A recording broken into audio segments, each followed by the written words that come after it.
Television and the postmodern. Television today has to stand out to be picked up.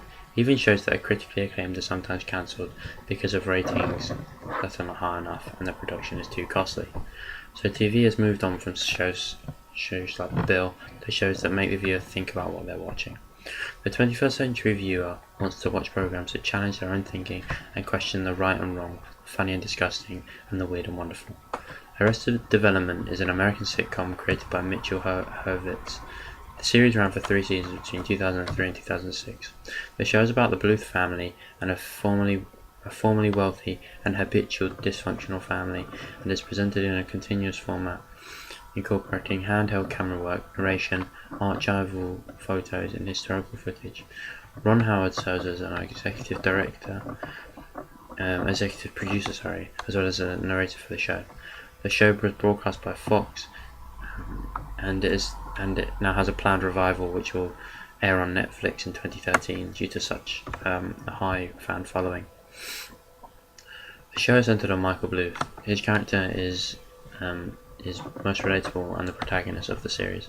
Michael is a hard-working and determined at the beginning of the series. However, he does have outbursts of greed which usually lead him to cause trouble or raise a problem. The rest of the family are a rich blend of mismatched characters. Michael's son, George Michael, has the same qualities of decency but feels a constant pressure to live up to his father's expectations, and is often reluctant to follow his father's plans. There is then Job, Michael's older brother, who is an unsuccessful magician and lives off the family's wealth. He is not liked among the rest of the family, and clearly shows this by not letting him help out in any of their schemes. There's Lindsay, Michael's twin sister. She is the self-proclaimed liberal of the family, who also lives off the family's wealth and money. She is married to Tobias, who is a former therapist turned wannabe actor.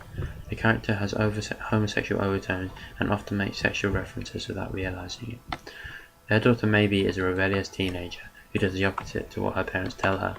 George Michael and Maybe are part of an ongoing joke throughout the series due to them having romantic feelings for each other because of a kiss they share in the pilot episode.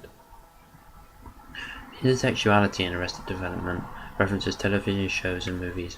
In Season 2 Spring Breakout, Michael Bluth checks his mother into Shady Pines, a reference to the old comedy Golden Girls.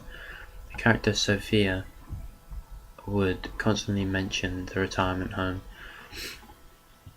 In the first season and the episode Whistler's Mother, the name of the bagel place is called Passion of the Crust, a reference to Mel Gibson's movie Passion of the Christ.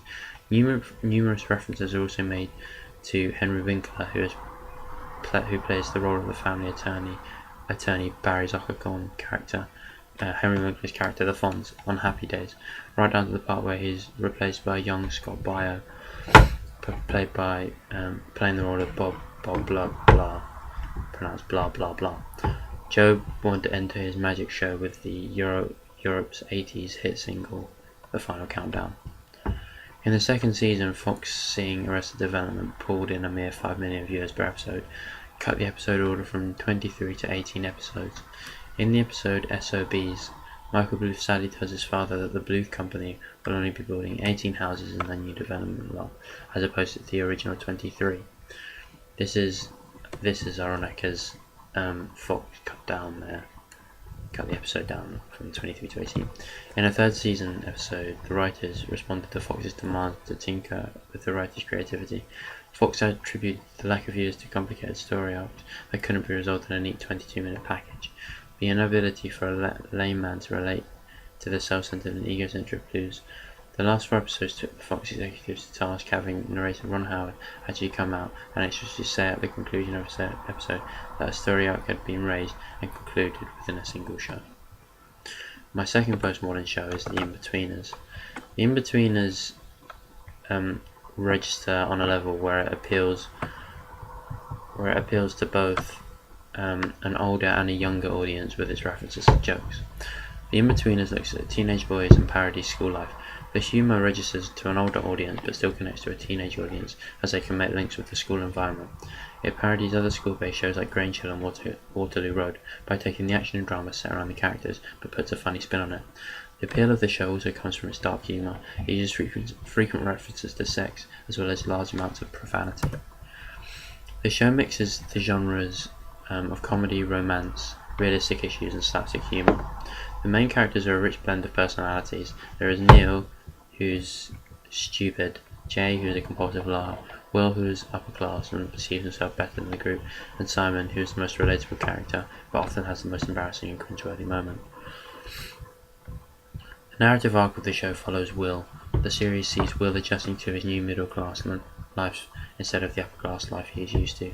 He narrates the show and keeps the show moving at a fast pace. In most episodes, something happens that will cause the audience to cringe or laugh at the embarrassing situations the characters find themselves in. The dialogue is usually based around sex or girls, and on the odd occasion porn. This gross-out humour is what attracts people to watch the show. In some respects, it parodies previous school-based texts such as Grange Hill, in that it sets the drama action around characters at school, but makes those characters all the things that Grange Hill characters want. It uses bricolage as it mixes comedy, drama, romance, realistic issues, and slapstick.